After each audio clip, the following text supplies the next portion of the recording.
Hello and welcome. Let's take a look at our top story. Pakistan, a country that is reeling under severe economic crisis, terror strikes and political rumbles. The citizens of Pakistan are struggling to survive, with a two-digit inflation number adding to their woes. The country hit by a severe economic crisis has now rested its hopes on international community's aid. Now, Pakistan is hoping to gain help for the rehabilitation and reconstruction of the flood-affected regions to further its bid. Pakistan is co-hosting the International Conference on Climate Resilient Pakistan, along with the United Nations in Geneva. Some heads of state and government, along with other country representatives and stakeholders, will attend this conference. It is estimated that Pakistan needs a total of $16.8 billion to help the 33 million flood-affected citizens. And the Shehbaz Sharif government will be hoping to raise around $8 billion through this conference. In the backdrop of the summit, the country's Prime Minister Shehbaz Sharif reached Geneva on Sunday, while Pakistan Muslim League Nawaz PMLN Supremo Nawaz Sharif has departed from London. His daughter Mariam Nawaz and a few other family members too have flown to Geneva. Reports suggest that the Sharif family is expected to chair political meetings there. Now, marred by devastating floods, shortage of power, gas and something as basic as wheat, Pakistan government is trying hard to stabilize its crippling economy. But the statistics continue to paint a grim picture. Pakistan's weekly inflation has increased by over 30% in comparison to last year. The rise in numbers comes amidst the rising prices of food and fuel items.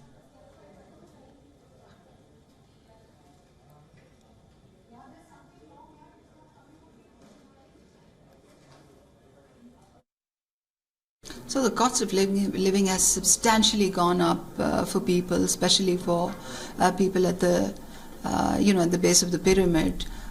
Inflation is 30% plus. The impact of currency devaluation has been catastrophic, and on top of that, because of the exchange rate inconsistency and lack of policy coherence, our industry is being shut. There are massive layoffs. So this is a very dire situation for the country. According to a report released by the Pakistan Bureau of Statistics, the prices of 51 essential items have shown a rise of over 30% in its year-on-year trends. The graph on your screen shows the rise in price index of essential items like onion, chicken, flour and tea. The rise in prices of most commodities is over 50%. Now imagine the plight of Pakistani citizens. No wonder people of Pakistan are left with no options but to wait for ration vehicles. Now these visuals on your screen of people running after food trucks depict the helplessness of Pakistanis. But that's not all. Listen to the statement given by Pakistan's Defence Minister, Asif.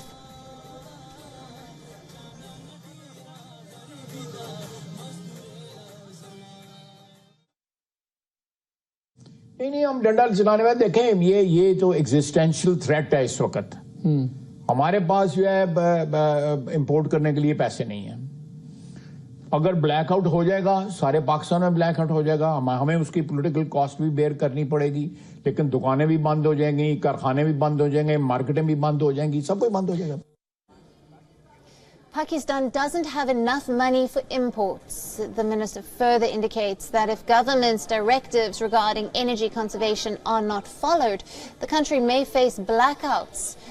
Now, Khawaja Asif is referring to austerity measures announced by the Shehbaz Sharif government earlier this month. These measures aimed at saving energy and cutting short the fuel import bills. 9 months into the formation of a new government, and Pakistan economy is literally falling apart.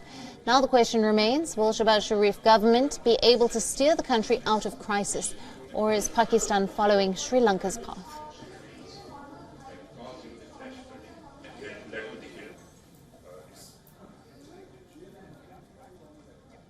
Now for more on this, we're being joined by our Pakistan Bureau Chief Anas Malik from Islamabad. Hello to you, Anas. The Shehbaz Sharif government will be trying to raise around $8 billion through this conference. Are they expected to achieve this goal? Well, 8 billion is quite of an overestimated figure on their part, but they're being very realistic. They wanted to achieve something between 10 and 20% of what they were expecting the international community to help through the share of the international community that they had put on, and the response has been fairly above and beyond their expectations. $4.3 billion have been pledged by the Islamic Development Bank for a period of over 3 years. Then the French president, who was the first person to speak after the United Nations Secretary General, he has pledged about 360 million euros. That's roughly about 10 million US dollars. Then the US, on their part, the deputy administrator of the USAID has pledged about $100 million onto the part of the US. Then the UK has pledged about 9 million British pounds additionally. Then the German side has pledged about 84 million euros. So all in all, the response has been overwhelming, and Pakistan will be seen on their part that it is above and beyond what they were expecting. So it's not just a face saver, it's definitely a job well done, as what they would be saying or patting themselves on the back for. Absolutely, Anas. Now, representatives from countries around the world are attending this international conference. It's on climate resilient Pakistan. What else is on the agenda here? Well, it's just the 4 RFs, or as they say, the 4 RFs being, that is rehabilitation, relief, rescue, rehabilitation and reconstruction in the same order. So the first relief and rescue was done, the other 2 RFs were left, and now the emphasis is on the other 2, that is rehabilitation and reconstruction, because this will be gradual. Remember, the losses are estimated at about $16.3 billion due to the recent floodings that have wreaked havoc across the country, and Pakistan expects that this process of rebuilding and reconstruction will be gradual, will be over a period of time. It can take up to 5 years, maybe 10. So during that period of time, that is when they needed these pledges and this money for. Well, the pledges are there, something is there, and what would be very keenly observed or watched out will be that how soon and what would be the mechanism followed for these pledges to convert into practical cash inflow, so that the government can spend the money on ground and facilitate the people who have been hit by the natural calamity. Alison? Absolutely, Anas. Thank you very much for bringing us all the latest details. WION, now available in your country. Download the app now. Get all the news on the move.